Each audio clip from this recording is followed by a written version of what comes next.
Here is a question. Read it carefully and think about the answer. Let us solve it step by step. Let us first understand the key concept here.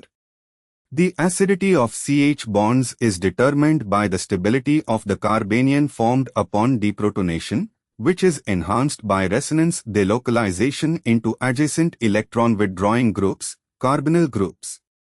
Step 1. Identify the environment of each labeled carbon.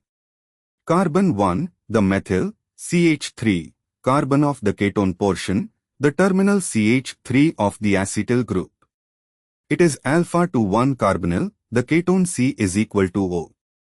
Its conjugate base, carbanion, is stabilized by resonance into 1 carbonyl. Carbon 2, the alpha carbon between both the ketone carbonyl and the ester carbonyl, the active methylene, CH2. It is alpha to 2 carbonyls simultaneously. Its conjugate base is stabilized by resonance into both carbonyls, making it much more acidic.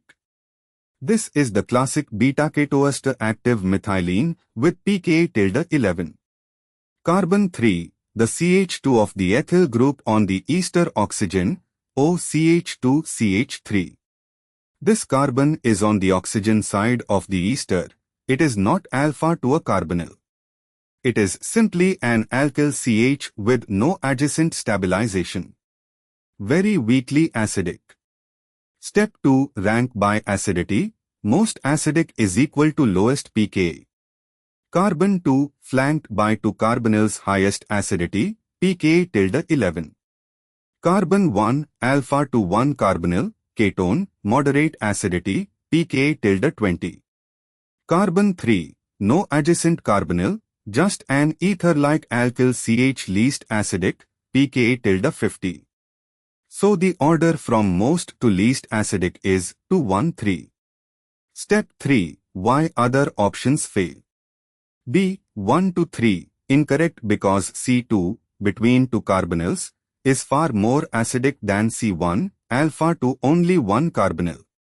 C. 2, 3, 1, incorrect because C3, ethyl ester O, CH2, has no adjacent carbonyl stabilization and is much less acidic than C1. D. 3 to 1, incorrect for the same reasons. C3 is the least acidic, not the most. Therefore, the correct answer is A. Therefore, the correct answer is option A.